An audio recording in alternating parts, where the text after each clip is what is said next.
I'll just do that.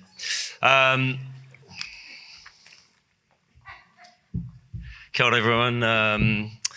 Ko Taika Waititi, tōku ingoa no te whānau apanui i Aotearoa. Nah, this is what he just did that for you. I'm Taika, I'm from New Zealand. It's a real honour to be here. Thanks, Hollywood Reporter, for having me. Have I also got a Trailblazer Award, or just those other two? Nah, just the cover girl. I'll take it. Okay. I feel like no one's thanked Searchlight for a while, so I'll just thank you. Thank you guys for what you do. As you can tell, there's a writer's strike on, so I didn't write shit.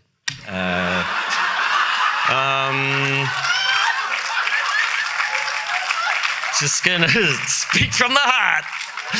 And I Googled keynote speeches, and they're like 7 minutes.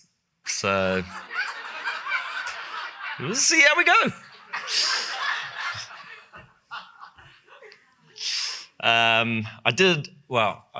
Was it breaking the rules if I wrote bullet points? No, is it all right?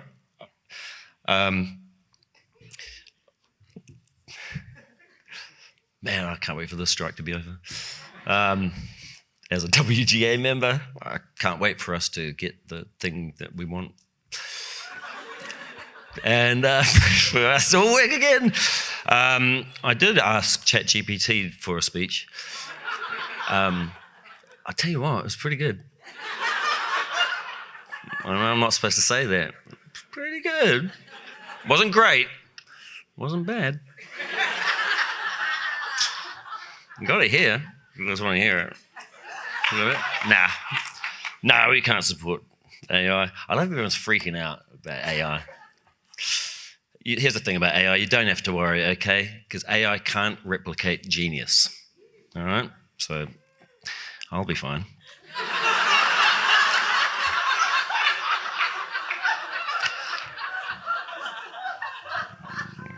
You guys. Right, what are we talking about? I did ask a ChatGPT. I said, hello, can you please explain to me how Hollywood is failing to address and remedy the issue of diversity and inclusivity in film and television? It was long. The answer was long. And it first said, certainly. It was that fast. It says, while progress has been made in recent years, there are still several ways in which Hollywood is perceived to be failing to address and remedy the issue of diversity and inclusivity in film and television. Here are some key points. It scrolls for ages. But they're pretty obvious ones: lack of representation, whitewashing and stereotyping, limited opportunities, pay and compensation disparities, tokenism, performative activism, lack of authentic representation, gatekeeping and industry practices. Now, if AI can do that in 8 seconds and it gets it, what's taking so long? How come this thing can tell me what the problem is and what we need to do to fix it in 8 seconds? And there's a lot of people in this town, this town who still don't get it and still kind of refuse to get it and want to be told. And I think my big issue, this is about raising our voices, right? So this is a topic so perfect for America. Okay, because you guys love to raise your voice, but here's the danger, is there's a lot of voices. And when everyone's raising their voice, we tend to, there's too many voices and you can't hear anything. And, someone from New Zealand where I come from a town of 600 people. All right, so growing up, the first thing you ask a girl or someone you're into at a party is, who's your grandmother? They tell you, and you say, oh, have a good night, cuz.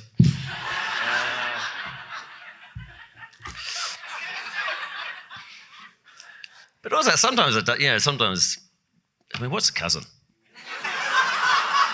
What is cousin, That's a colonial construct. Okay, this is the man trying to put their ideas of what, what a cousin is onto us. How many minutes has it been, by the way, have I been speaking? Well, halfway there. But growing up there, all right, so, and my speech, honestly, it's just dancing around. It doesn't follow a 3-act structure. And this is kind of what my speech is about, right? I think the word diversity is wrong. I think that the idea of diversification of the screen is not quite right because it's actually confusing everyone. And what's happening is we're mistaking that for we have to include a person from every single race and every single background and every single part of the human experience in every show or everything that we make. That's not reality, and it's not authentic. I never grew up with a group of friends where there was someone who represented every ethnic group in my group of friends. I don't know who the hell grew up like that, where it's like, okay, we'll wait for my Chinese mate to turn up, and then my black mate, and then my Asian. I mean, it just didn't exist, and it's like cool when you see it like once or twice, but that's just not reflective of like how people grow up. And so like, for me, the idea also, like, what's really hilarious is the teleprompter is just like going up and down trying to find what I'm saying. I forgot to tell you, I'm not reading it.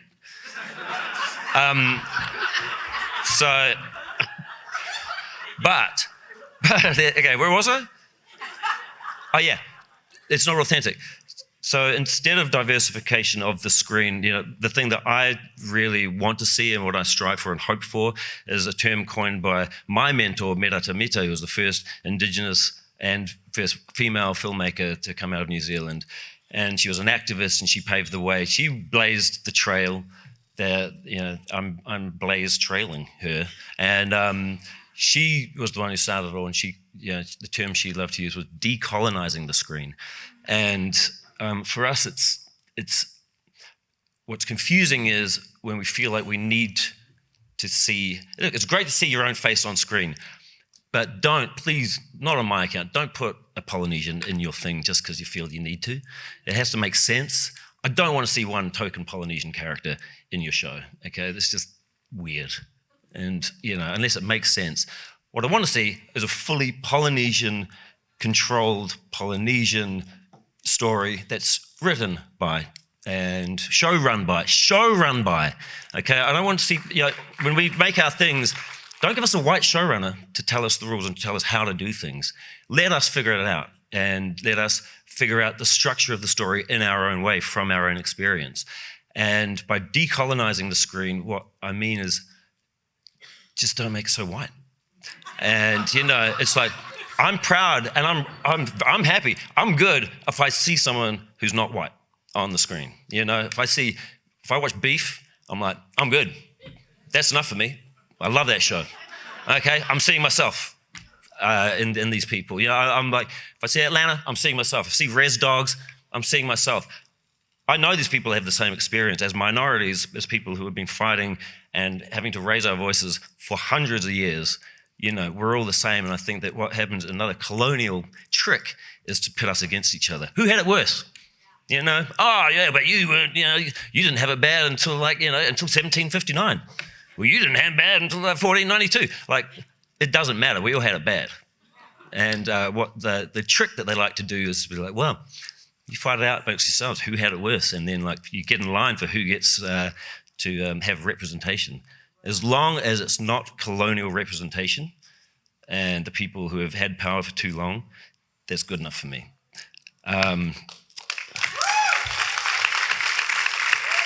Thank you. I was hoping I'd get a clap for that one. So what else did I write here on my bullet points? Kids seeing yourselves on screen. Yep, good, did that. No jobs. Yeah, I grew up in a town with no jobs. Poor me. There were only 2 jobs. There was only 2 jobs in my hometown. I'm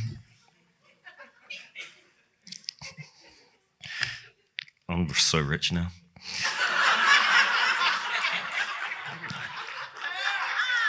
It's good to be rich and brown, I tell you. Nothing like it. Okay. This speech has gone on long enough. Yes. Just seeing different faces. That's all it's about. And And I will just leave you with this idea. Stop asking us what to do, how to fix things, all right? I'm so tired of this. I'm so tired of this, the diversity conversation, inclusivity conversation, all the conversations.